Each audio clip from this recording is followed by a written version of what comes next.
Maravilha, então. Bora fazer aí alguns aprimoramentos aí na resolução dos nossos problemas, né? A gente tem algumas possibilidades legais aí para resolver os nossos problemas. Eu vou montar, então, essas possibilidades com vocês, né? A gente tem aqui a primeira implementação feita do algoritmo de ordenação por inserção. O algoritmo de ordenação por inserção, diferente do selection sort, de ordenação por seleção, ele tem uma técnica que é justamente a mão de baralho, né? Eu sempre falo que na minha cabeça é ele o esquema da ordenação de cartas de baralho, né? Você pega a primeira carta, você não faz nada. A partir do momento que você recebe a segunda, você verifica se você troca elas de posição. Se for necessário trocar, troca, senão você deixa como está. Recebendo uma terceira, você vai comparar com a anterior e com a anterior a ela.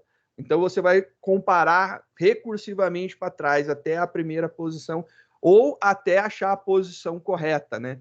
Por isso que ele é chamado de algoritmo de ordenação por inserção, porque você tem um novo elemento, você localiza a posição onde ele deve ser inserido, né? E o algoritmo, só repetindo, né, para que a gente possa fixar essas teorias, o algoritmo de ordenação por seleção, ele começa olhando todo o conjunto, seleciona o menor, coloca na primeira posição de todo o conjunto. Então, agora, ele não tem mais o primeiro elemento, ele avalia do próximo em diante. Avaliando esse outro grupo, ele acha quem é menor, coloca na primeira posição, troca, né? Colocando na primeira posição. Aí esse cara está na segunda posição, está correto, não olhe mais ele, olhe somente para frente e ele vai diminuindo de tamanho. Então ele vai sendo ordenado, selecionando o menor e colocando nas suas posições devidas. Então seleciona o primeiro maior, o segundo maior, o terceiro maior, o quarto maior, até não haver até haver apenas um elemento e eu não precisar mais selecionar. O de inserção, ele começa com o próximo elemento que vem, ele compara e verifica qual é a posição que deve de inserir. Mais um elemento, ele compara com esse grupo e verifica a posição. Mais um elemento, ele compara com esse grupo e verifica a posição, assim até não restar mais elemento nenhum. Então, tem essa técnica daí. Então, bora fazer essa brincadeira da ordenação por inserção para objetos, né? Vamos dar uma olhada na nossa classe que representa... Cadê? Que representa professores, né? Nossa classe que representa professores, tem lá o nome do professor com a carga horária dele. Então, essa daqui é a classe que a gente vai utilizar, a gente já vem utilizando ela desde o nosso primeiro exemplo, né? Então, a gente está montando ela, montando, sempre usando ela, né? Nossos algoritmos de ordenação, só para que eu possa utilizar o mesmo conjunto de dados para a gente ver. Então, sempre usando o mesmo. E por que eu estou sempre usando o mesmo? Para que a gente possa ter comparação de funcionamento, né? Então, fica por conta deste motivo. Vou pegar aqui, ordena carga horária com objetos. Está aqui. A gente tem aqui o nosso esqueminha que a gente vai utilizar. Já vou deixar ele aqui no esquema para a gente poder trabalhar com ele. Vamos fazer, então, a nossa ordenação. A nossa ordenação, então, agora vai ordenar objetos. Coisa bem simples, a gente já viu como faz com o algoritmo de seleção. Vou fazer, então, com o algoritmo de inserção, ordenação por inserção. Vou dar aqui um arquivo salvar como. Esse aqui vou chamar de insert sort. Ele vai ser com objetos. Então, agora vai ser a ordenação com insertion sort com objetos, né? Então, já foi aqui com os tipos primitivos e agora a gente vai fazer a ordenação por inserção utilizando objetos. Para que a gente possa utilizar, vou copiar literalmente a estrutura lá bonitinho. Então, vou copiar esse cara daqui. Então, um Ctrl+C e um Ctrl+V. Maravilha! Copiado. Por quê? Porque eu gostaria de ordenar por carga horária do professor, da menor para maior. Eu gostaria de exibir isso daqui ordenado, né? Da menor carga horária para a maior carga horária. Então, a gente tem um array com 5 professores, cada professor com sua carga horária definida, e aqui a sua posição. E aí a gente vai passar por um processo de eu mostro isso daí, ordeno, depois eu mostro ordenado. Então, mostro original, ordeno, mostro o ordenado. E aí a gente vai começar a fazer essas modificações. Vamos começar então.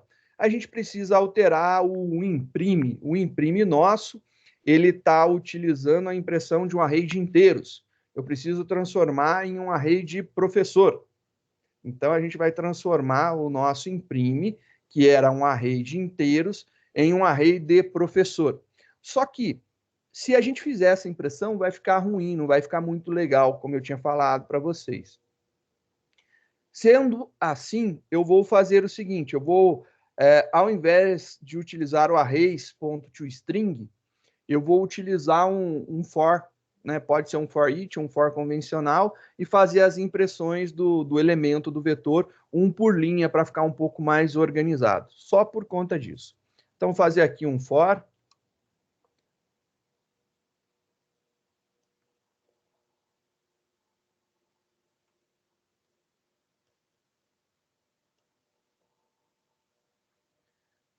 Vamos iterar. A gente vai iterar esse vetor daqui, né? Que é o vetor de professores que a gente recebe.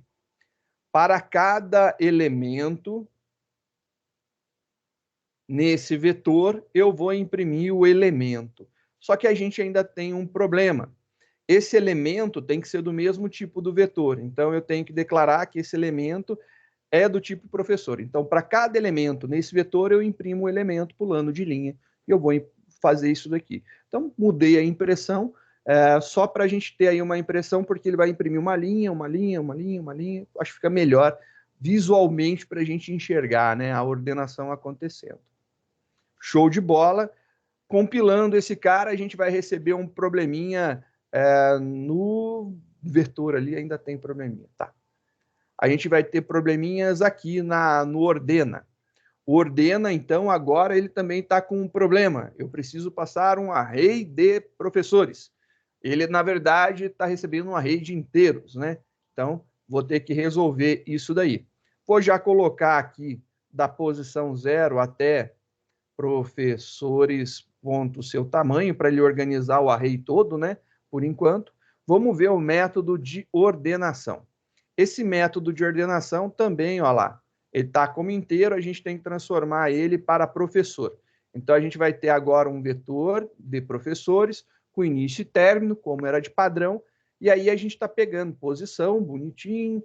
Aqui tem todas aquelas impressões para a gente poder diagnosticar o que está acontecendo, né, que a gente chamou de log.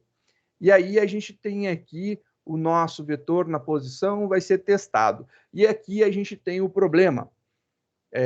Se eu colocar isso daqui, a impressão, tudo bem, ele mostra o elemento todo, só que eu tenho que testar agora não mais o objeto professor. Eu preciso pegar agora uma das características e testar. Vamos ver lá novamente no professor quais características que a gente tem.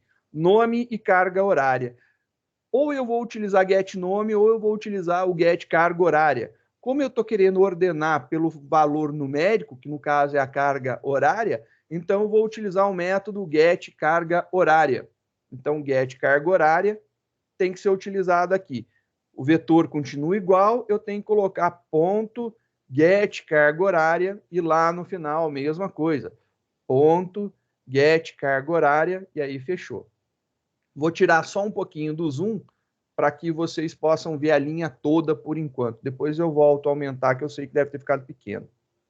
E aí é isso daí. A gente fez essa comparação. Ele está comparando uma carga horária com uma outra carga horária de outra posição. Então ele compara a carga horária de um professor com a carga horária de outro professor em outra posição. Maravilha! Ele chama lá o método de troca. Quando ele chama o método de troca, aqui a gente tem outro problema. Se você compilar, você vai ver que vai dar problema aqui. Esse cara ainda é um vetor de inteiros, então a gente tem que corrigir. Esse cara daqui agora é um professor. E aí ele vai fazer a troca disso daqui. Resolve? Não, não resolve, porque eu ainda preciso trocar tipo inteiro por professor, tipo inteiro por professor. Maravilha, agora vai dar esquema. Ele vai trocar isso daqui sem problema nenhum. Ele joga o objeto professor para dentro da oposição de e o outro objeto professor para a oposição para. E aí ele troca os dois, e aí belezinha, volta a funcionar. Compilando esse cara, maravilha, não tem mais o que fazer, já fizemos as substituições necessárias. Então, só tirando aqui janelinha de mensagem, compilando novamente, compilado com sucesso, rodando, olha lá que bonitinho. Bora ver agora como ficou legal, ó. Começa lá nosso array original. Tá lá o José Everson com 16, com carga horária de 16 horas aula a semana, o Albertino com 40, o Dionésio com 4, a Karen com 64, o Claude com 30. E aí inicia-se o processo, né? Lembrando que o algoritmo de comparação do insertion, ele pega o primeiro elemento e ele não faz nada com ele. Ele começa a partir do segundo, comparando o segundo com o primeiro. Então, olha lá, ele compara o segundo com o primeiro. Então, ele está comparando o Albertino com o José Everson. E aí ele comparou o Albertino com carga horária de 40, se é menor que o José Everson com carga horária de 16. E a gente está utilizando a carga horária como fator de comparação. Então, beleza, 40 não é menor que 16, então ele não faz nada. Ele vai pegar agora e vai para o próximo. Ele vai pegar agora o Dionésio e vai comparar com o Albertino, se for o caso, comparar com o José Everson. Então, ele começa lá, o Dionésio, carga horária de 4, comparando com o Albertino de 40. 4 menor que 40. Então, beleza, ele vai fazer a troca desses dois. Então, ele trocou esses dois de posição.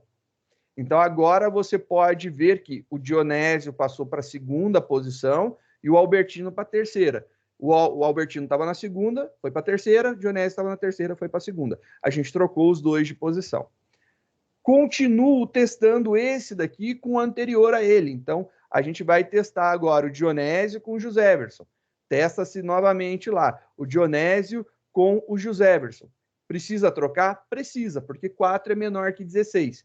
Faz a troca, Dionésio vem para o primeiro e o José Everson vai para o segundo. Inverte a posição desses dois. Então ficou Dionésio com 4, José Everson com 16, Albertino com 40. O que eu posso afirmar até esse momento é que esses elementos estão ordenados. Eles estão em ordem.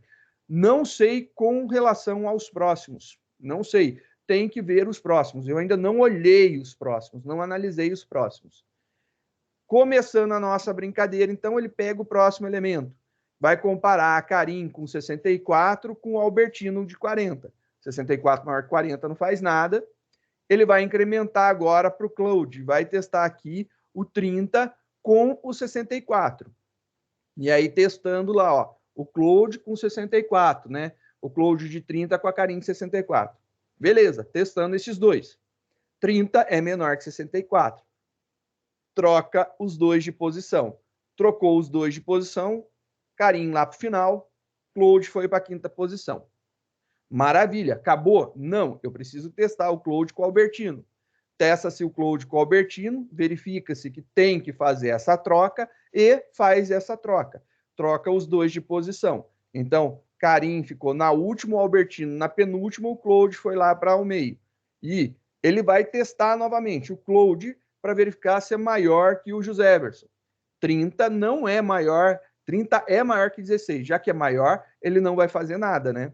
Então, testou, fez lá o teste, não mexeu em nada, entregou, então, tudo ordenado. E a gente imprimiu o resultado ordenado.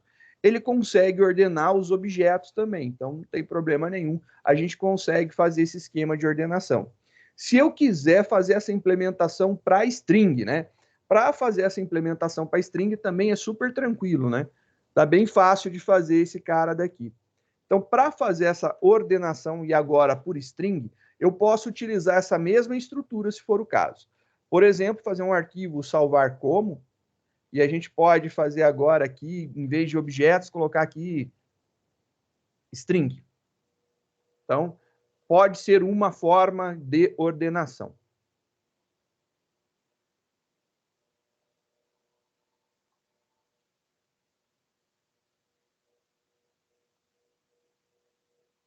Agora, olha só a diferença, né? O que vai diferir?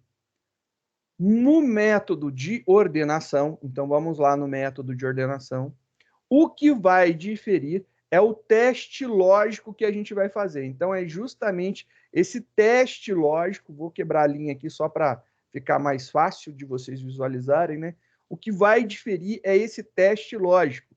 A gente quer comparar agora duas strings. Então, para ficar mais fácil, a gente vai comparar, então, os atributos, nome de cada um dos objetos em cada uma das suas posições, né? Então, a gente vai fazer essa comparação daí. Então, a gente pode comparar dessa forma, get nome menor, é nome menor que get nome, e aí a gente vai ter uma resposta ruim, né? Isso daqui, compilando para a gente ver, não é possível utilizar o operador de comparação lógica menor para comparar duas strings. E aí, como que eu posso fazer?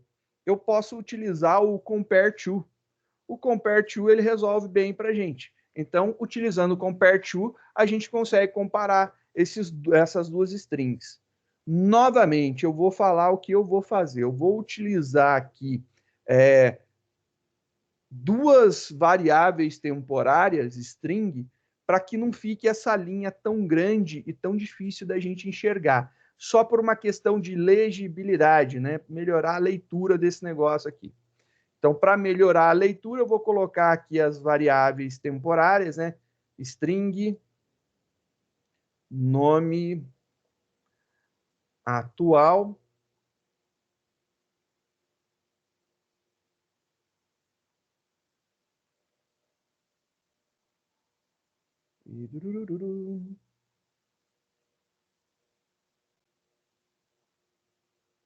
String, nome anterior.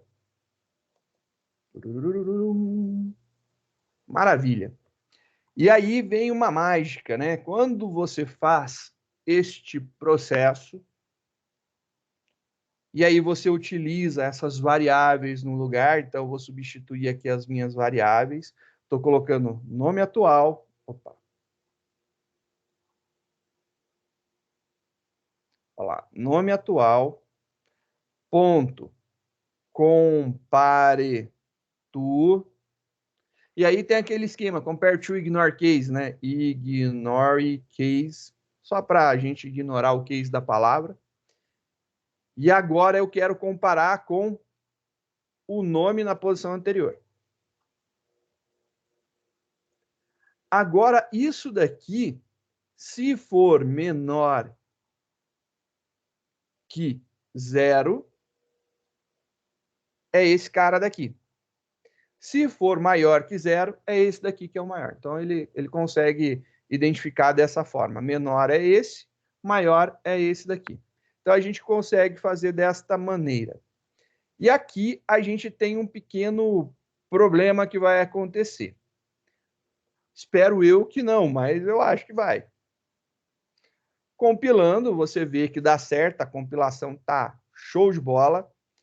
Só tirar a mensagenzinha aqui, compilei, vou executar esse cara. Então, teoricamente, ele teria que entregar tudo ordenado alfabeticamente, né? Compilou, executou, e aí a gente tem como resposta Claude Dionésio Albertino? Albertino deveria ser o primeiro. Teve um probleminha aí no meio do caminho, né? Sim, tivemos um problema no meio do caminho. E esse problema é um problema bem tranquilo, bem fácil de ser resolvido, né? Se você observar aqui o que está acontecendo, a gente tem a variável posição. Então, essa variável posição, ela é alterada dentro desse laço. Se ela é alterada dentro desse laço, altera-se os valores que a gente tem aqui também. Então, na teoria, eu tenho que atualizar esses caras. Então, eu tenho que pegar isso daqui e rodar aqui dentro novamente para que seja atualizado depois que a posição é decrementada. Só por conta disso daí. A gente tem que atualizar essa informação. Vou tirar aqui a declaração de variável, a gente não precisa mais, né? Porque ela já foi declarada lá fora, a gente só precisa atualizar as nossas variáveis. Atualizando aqui as variáveis, lembrando que decrementei a posição, beleza, eu atualizo os valores. Quando voltar aqui no laço, eu tenho os valores atualizados. Era esse o grande chabu que a gente tinha que fazer. Compilou, rodou, e aí a gente tem lá uma exceção. Olha que diacho, né? Que coisa horrível. Esse problema é um problema xaropinho. E aí eu pergunto para vocês, ó, vou ler lá o que está acontecendo. Exception in thread main, Java lang array index out of bounds exception, index index -1, ele está acessando uma posição antes do início do array, né? O array vai em 0 e a gente está tentando acessar essa posição. E aí ele fala que esse problema aconteceu na linha 59 e depois porque foi chamado na linha 22, mas aconteceu lá na linha 59. Vendo a linha 59, olha só, 59 é justamente isso. Essa linha daqui. E aí, ó, vamos dar zoom aqui que já é possível, né? Só esse trechinho de código. E o que acontece? Posição foi para 0. E aí, então, ele consegue pegar o primeiro elemento, ok. Mas o elemento anterior é -1. E aí ele gera um problema aqui. Tá vendo esse teste que é feito, que posição tem que ser maior que 0? Senão, não é para fazer. Ele só vai acontecer quando voltar. Então, eu tenho que replicar esse teste aqui só por conta disso. Porque ele só é testado na volta, né? Então, depois que passou aqui, decrementou, ele volta e testa. Mas eu preciso que atualize. Então, esse cara daqui precisaria ser atualizado. Só que eu só posso atualizar se a posição for maior que 0. Então, por conta disso, eu tenho que tochar um ifzão aqui para proteger esse cara desse tipo de erro, né? Então, vamos para a linha de baixo. E já era. Só isso daqui que é necessário para a gente não ter mais o erro. Eu replico a mesma condição que mantém o meu laço funcionando. Eu replico aqui. Se a posição for maior que 0, faz. Senão, ele vai sair na execução aqui em cima. Então, se eu compilo esse cara e executo, agora eu não tenho mais esse erro. Então, a única diferença que a gente tem utilizando o string agora do formato que a gente está trabalhando é esse. Então, olha lá, Albertino, Claude, Dionésio, Joséverson e Karim. Beleza, ele conseguiu ordenar, colocando tudo em ordem alfabética crescente, né? Então, a gente já fez testes com o Selection Sort. Eu não vou replicar esses testes aqui para a gente não perder tempo com isso. Feito isso, a gente viu as implementações do Insertion Sort. Acho que é isso daí. A gente conseguiu resolver bem, a gente resolveu ele com tipo primitivo, com tipo objeto, com string. Então, a gente resolveu com todas as possíveis ordenações aqui dentro do nosso contexto, né? E é isso. Espero que vocês tenham entendido e tenham gostado desse segundo algoritmo de ordenação.